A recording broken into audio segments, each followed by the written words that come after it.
Welcome to the Assurance Show. This podcast is for internal auditors and performance auditors. We discuss risk and data-focused ideas that are relevant to assurance professionals. Your hosts are Connor McGarity and Yusuf Mullah. Today we've got David Haylor on the show. David is the CEO of IAC Recruit, a specialist internal audit recruitment firm based in the UK with operations in the US. Welcome, David. Do you want to take us through your background and what it is that you do now? Sure, yeah, absolutely. I usually start pre-recruitment because it has molded my philosophy on recruitment quite a lot. After I finished university, I went into the military. I first went to the Royal Military Academy at Sandhurst and became an army officer. That's important to me because that's the best leadership training program in the world. Leadership and the development of that is fairly critical to my philosophy and outlook. I'll come back to that later. After I left the military, after I got married and wanted to settle down, I fell into recruitment. I've been in recruitment for far too long now. But from the moment I started in recruitment, I've worked with the internal audit profession. So that's all I've ever done. And my studies are economic based. Economics and the way the whole economy and system works has always been fascinating to me. And internal audit may be a small part of that, but it's a critical part of that, about how corporate governance and our economic system functions. So I've always found it fascinating. And we've built a business around that over the last 10 years. You've spent a lot of time with internal auditors. What is it that keeps you working with internal audit? There's personal and professional reasons. So the personal reason is I've always found internal auditors to be, it may sound like a cliche, but they are genuinely more honest and sort of clear than most professionals. And I don't mean that to insult others, but I think internal auditors do hold themselves generally to a higher standard. It's quite rewarding to work with a body of people who are honest and want to do the right thing. And then on a professional basis, it's simply that it is such a niche. So it's allowed us to build a strong reputation and to really be a knowledgeable, value-added partner. What are you seeing in terms of search over the last 6 to 9 months? So we're recording this at the end of October 2020. What's going on? It won't surprise you to hear it's been a bit of a car crash. For those who've worked through the previous Great Recession, this is different because it is so universal. Every country, every sector, everywhere has been hammered by this experience. Unless you're in healthcare, pharmaceuticals, or some kind of tech. Tech's still doing very well, or online retail, whether it be Amazon or whoever. That very small world is doing incredibly well. Everyone else not.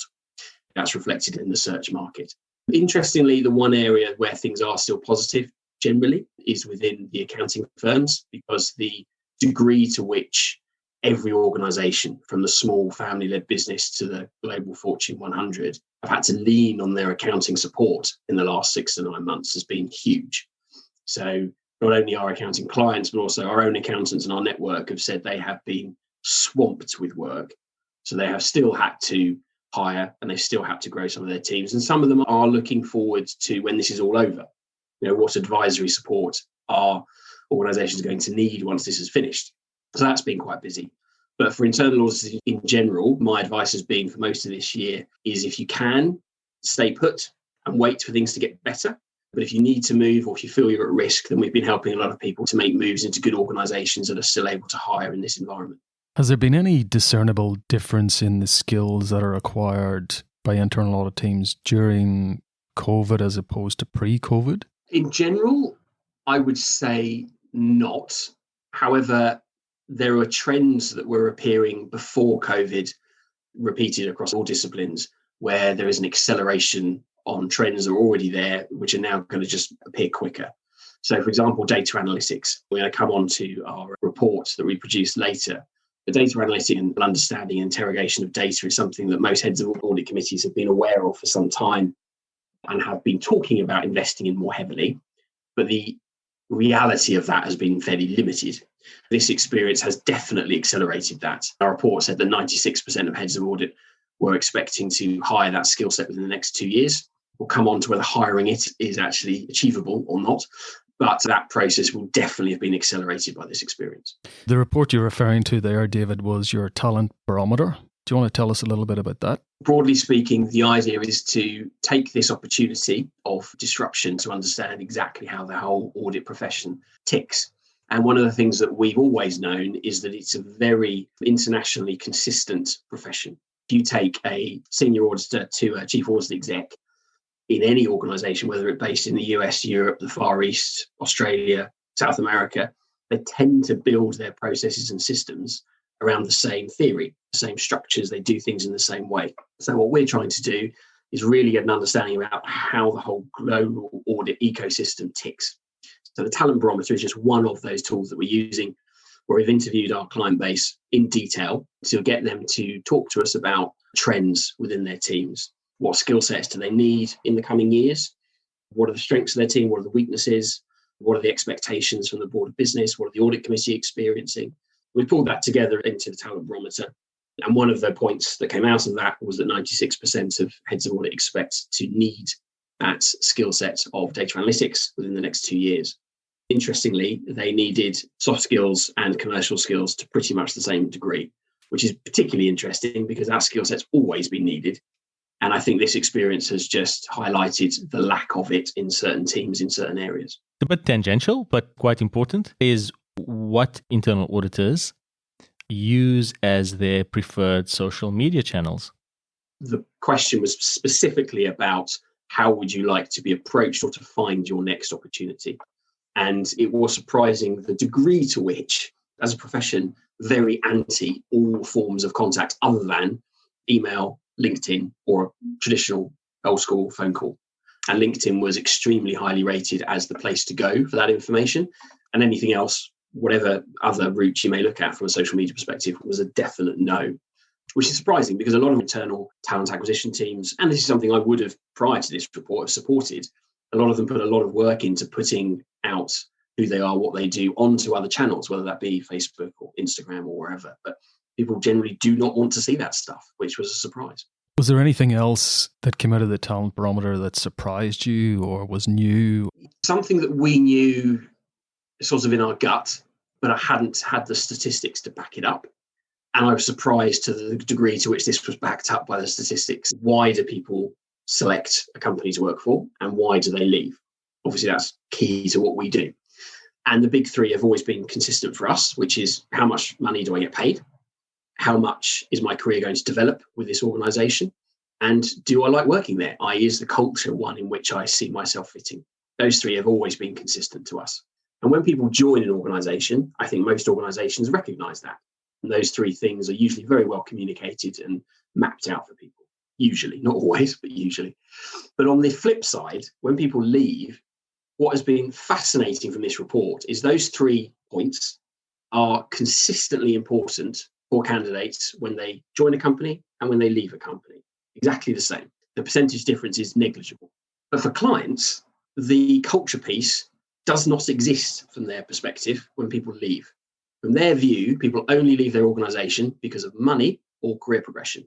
And they completely ignored the culture piece. Whereas it is equally important for people who are leaving an organisation. That is hugely important because that is undermining so many organisations and so many teams because they're missing a critical element of why people get out of bed every day and go to work. What can they do to address that cultural issue? This is an extremely complicated topic. The simplest answer I can give is that there has to be a sincere and genuine recognition that this matters. There's still too big an issue where you get heads of departments, senior executives in organisations who look at this as one of those topics that needs ticking. Throughout their careers, they've had a certain degree of training or presentations from outside support who have said business culture is critical. These are the kind of things you need to do. They have a chat with their HR team and go, right, we need to tick this box. We need to make sure that our reports have these values attached to them and we need to agree on what our core values are and let's make sure that's in our marketing material. And that's often about as far as it goes. There is not a genuine adoption sort of in your heart that I believe this stuff. That if I say one of our company values is honesty, I, as CEO, Chief Audit Exec, CFO, actually is going to live and breathe that value and ensure it is delivered through our organisation. And until people realise that actually matters, then I don't think that problem is going to go anywhere. Going back to data, there just aren't enough qualified people to fill all of the potential roles that might be available. How best are we going to address it? Is there a solution? Are there different ways in which we need to be approaching this challenge? This is a consistent issue that we've seen across technology for years. So whether it be the simple core IT audit, data analytics, cybersecurity, all these technical skills, there just are not enough people. And the intrinsic problem is that most internal audit teams still will, and I'm generalizing here, but a lot of them will take their teams from a training ground, whether it be the Big Four or one of the other large accounting firms where people are trained and developed. They will usually take people from that route and then build them up through their teams. Now, if the medium-sized firms aren't training people, there just simply is not a pool of talent to get these people from. It has not been economically viable for the large firms to train anywhere near enough technical experts. And that's not anything the large firms are doing wrong, because it just isn't in their interest. It's not like the external audit world. That is a regulated environment where you have to deliver a certain amount of work and therefore you need a certain amount of people. The data analytics side is not like that. You don't need to train so many people. It's simple mathematics. If 96% of teams need data analytics skills in the next 2 years, there will not be enough people to fill that. So therefore, what do? Well, what you do is you train the people that you've got. Or you are a bit more open-minded about the broader organization that you've got. And there may be people with data skills within the organization, and you bring them into the team either on a contracted basis or on some kind of skills rotation. So bring your skill set to us for 2 years, we'll rotate you through the organization and send you out. Or just simply training. You have to bring in experts to train your team to do that job effectively. We're seeing a lot of that as well. And the options that you laid out are exactly what the better audit teams are looking at. But one of the things we've been talking to our clients about for a while is that technology skills are one thing. So being a cyber expert, in order to be able to execute on a cyber audit, you really need to understand that area very well. When it comes to data and the use of data, it's so broad and there's so much that needs to be addressed. Change of mindset, doing some really basic data work all the way to more advanced data work, that it is something that every auditor should have some level of familiarity at least with, in order to be able to properly scope and execute and at higher levels manage and guide their teams on. So what is it that you think is holding teams back from, or holding individuals back from gaining those skills themselves, even if it's just a mindset shift? The problem with these conversations for me is there are always very simple day-to-day practical issues that tend to cause the problem. And the simple day-to-day stuff is that most audit teams generally are either led by people who may not yet have fully got to grips with this, because if you were trained 20, 30 years ago, it sometimes might take a few extra years for you to realise things really have fundamentally changed. I don't mean that as a criticism, because that's perfectly natural, normal human behaviour. You can't possibly catch up with every trend straight away. So that's not a criticism, it's just an observation. But even if you have fully grasped the issue, fully grasped what you could do, you then have internal problems. I mean, we speak to a lot of organisations where their systems are so outdated and often don't talk to each other very well. I mean, some of the large, and I certainly won't name names, but some of the larger global companies are running scores of different systems, supplying different sets of data. And to interrogate that information would require a vast amount of resources. You've then got the day-to-day of the audit committee expecting certain things from the team this year. Where are the extra hours coming from to do this training? Where's the budget coming from? It's a classic issue where people see the problem, but it's not yet punched them in the face hard enough to know we have to deal with this today. And therefore, budgets and general resources are not allowing people to plan ahead and do that additional work. Was there anything in the Talent Barometer around whether individuals thought they were getting enough training or should be provided more, or anything around that in your findings? Leadership training, we know that was extremely light. And we specifically asked that question as opposed to the others, because we feel it underpins the others. The leadership training underpins two things: the development of the team. Every team requires leadership in any walk of life. And also, leadership skills allow you to interact with the wider organisation better. And that is critical to internal audit, because you have to be able to influence, communicate, persuade, build rapport, adjust your communication style. And the core leadership skills help you do all those things and to take people with you on the journey or the message that you're trying to communicate. And the training hours there are insignificant. They're tiny, 1 or 2 hours per year. Most were doing none. If that's a reflection of training in general, I think a lot of teams just don't have the resources to give the necessary training. Can you talk to us a little bit about some of the leadership work that you do with internal audit teams and chief audit executives? The very first thing that we do is talk about it. Because if you're trying to change something, awareness is the first and most important thing that you can do. Most leadership training in a corporate environment only happens once you're already leading. Now, we would never stick an accountant out to run a large team or run a large audit and only train them once they started doing the job. We would all recognize that's madness and it won't work very well. And it's the same with leadership. And leadership is bizarrely a skill that we all see as critical. If you look at whether it be sports, politics, business, people very quickly recognize when leadership isn't working. So it's very visible. You can see it's important and you know when it's not working. But where's the training? We all go to university in this professional path that we're on, then professional training after that. The military is the only organization that provides a professionally recognized, highly developed, very detailed leadership training course, because it recognizes if it gets that wrong, everything falls over. But nobody else does. And I find that bizarre. So the message that we're trying to get across is, one, can we all recognize that? And two, if you're going to have a world-beating audit team that can achieve all the things that we know you need to achieve, you need to understand within your junior members of your team who wants to be a leader, first and foremost, and where are the skills that you can encourage and develop, and start talking to people early in their career about the skills that you can develop and work on. And for us, that starts with simple things like values, because unfortunately, some of the values that sit behind leadership aren't ingrained in people early enough in their career, which is why some of the behaviors exhibited by senior leaders within business often aren't what you would like to see, because unfortunately they've learned from generations behind them where treating people badly, doing things in the grey, being a little bit immoral is fairly normal in a business environment. Well, that shouldn't be the perception, and we shouldn't assume that the right behaviours just automatically happen. Again, that's why the military hammer values and standards from day one constantly, because the way you behave is intrinsic to the way you think, the way you believe is intrinsic to the way you then act. And that's part of foundations of leadership. And I think internal audit and business in general would benefit from that enormously.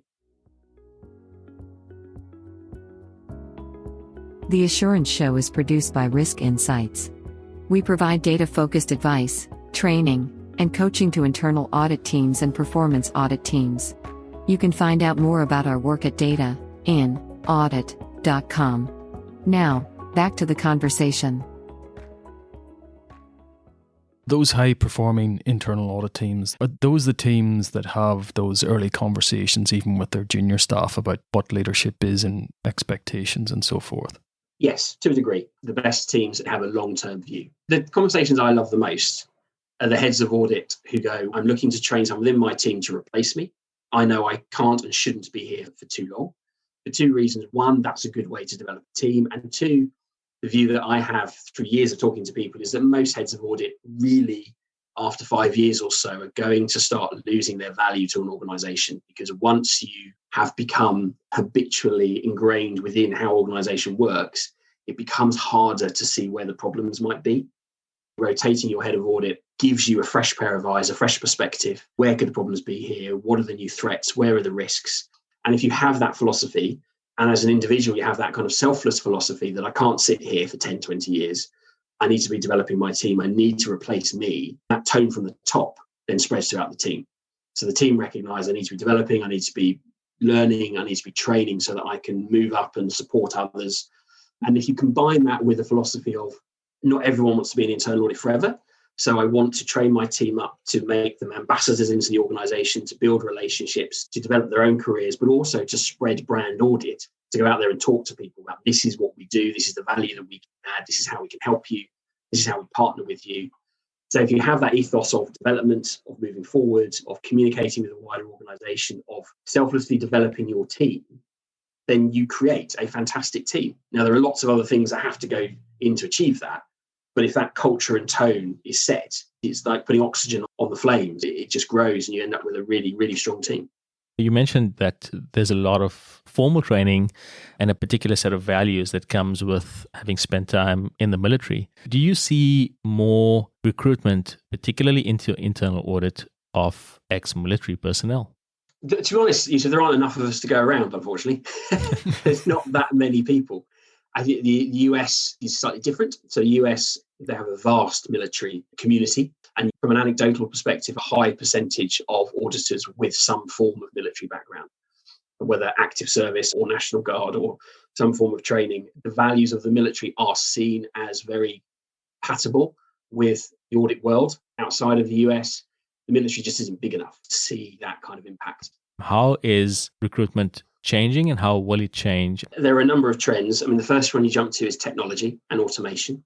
And obviously this is changing so fast, so I'm not predicting in any way where things will be in 10 or 20 years, God only knows. But from what we can see at the moment, that change is all about volume information. For example, for large organizations that are hiring lots of people, the more AI, more automation you can build in, the more you can see trends, which can help you with things like diversity, can help you with identifying the right people, can help you with maybe spotting the right competencies, because you've got enough data, which if analysed correctly, can guide some of that decision-making process. More of that analysis will go into the recruitment processes. For mass, lower skilled jobs, the world you're talking about, when you ask the question, is still very small. If you look at the number of people in that profession relative to the greater world, it's a small number of people.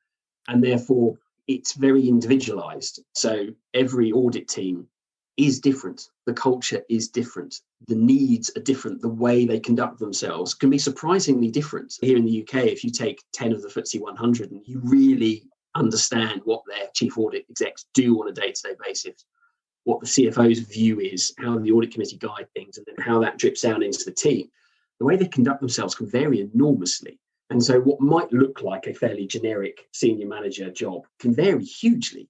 And the job description won't tell you that.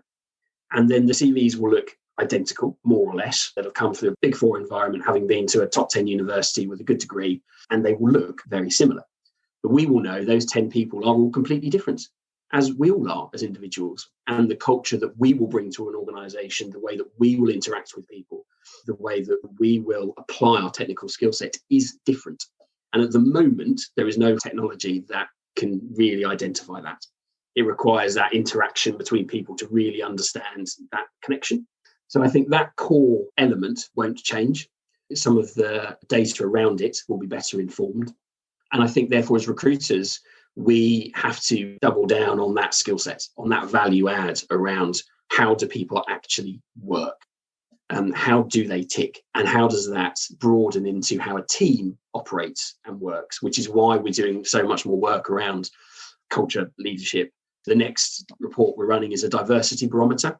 We're just about to close off the questionnaire that's been running for the last month, which has had a huge global response on diversity. And we've gone into real depth as to how is your team made up. And every form of diversity you can think of, there's probably people listening to this who might know different. We haven't seen anything that's quite as in-depth and global as this. And I think it will really guide the internal audit profession as to where they're currently at on moving down what is an important area. You have to look at diversity in its full breadth, which brings you back to cognitive diversity. A point of diversity, again, is not to tick a box. It's not, oh, this sounds like a great idea, we should be seen to do this. It is a good thing for a reason. From an audit perspective, if you have people from all socioeconomic groups, sexual preferences, gender fluidity, all of those areas, they have different experiences, different perspectives, and they think differently. And audit's about identifying issues, looking at risks, looking at controls, where are the problems within an organisation. If you have 10 people who think differently, they are far more likely to spot those problems. As a group, we'll look at that from 10 different viewpoints and spot the issues and be able to work through solutions quicker and more effectively. If you've got people who are all, and this is still quite common, unfortunately, white, male, middle class, from the same universities, from the same professional development background, funnily enough, they're going to look at the same problem and come up with the same answer consistently. And we see that again and again and again. Three major underpinnings there about what a successful audit team might look like in the future. So you talked about leadership, yep. You talked about the foundations of culture, and you talked about cognitive diversity. What's one piece of advice you would give a young auditor starting out today to take with them on their career journey? It is the one that's probably not new, but it is to embrace fully that when you've finished your ACA, your CPA, you haven't finished. You have got to be consistently learning and looking to learn, because the world is moving so much and there's so much more to learn. So whether it be the IT audit skill sets, data, leadership skills, communication skills, understanding concepts like cognitive diversity, you need to be reading about this. You need to be researching. You need to be understanding. If you ever want to be the lead expert in something, you've got to be researching it. If you ever want to lead one of these teams, you've got to understand all of these dynamics that are at play. Otherwise, you will flounder. It's a universal point for all professions that you can no longer look back to what may be a rose-tinted past of parents where you trained as a professional in whatever form, and that was your job for the next 40 years, and brilliant, sorted. You never stop training. You never stop learning, and you have to embrace that philosophy. You got to maintain that hunger for ongoing professional development and learning. Yeah, and have an open mind as to what that might mean, because learning about the psychology of cognitive diversity might not automatically jump to mind when you're doing your ACA work. But actually, if you ever want to lead, it's pretty useful if you understand this stuff. And also, it will make you valuable, because if you as an auditor understand this, when you're auditing teams, you can really understand where their problems might lie. And that process and control that is set up might, in theory, work perfectly. But if the team operating it isn't functioning as a team, that's where a lot of things fall over. And if you understand that, you can bring much more value as an auditor. People have slowly been getting to grips with working as a team when they're not physically together. There are many challenges that come with remote work, and we're not going to get into that today. But what is the current view amongst your contacts, people that you interact with regarding remote work, and what that looks like within cities, within countries, and then across borders? It's fast moving and complicated. At a general level, remote working, I think, will go on well into next year. A lot of the large firms that we're talking to, certainly in the US, are talking through to next summer at least. And I think that view is going to be fairly consistent internationally. The need for it and the value of it is understood. So at a simple level, it will continue well into next year. Is there more appetite for recruiting individuals that will work remotely? Well, there is now. And I think that remains an open question. I'm naturally an optimist, but I'm a little bit cynical about people's habits. What will tend to happen in any period of change is that where at all possible, most organisations will habitually reset to where they were before, unless they've been forced into a change which they demonstrably can see works for them for the better.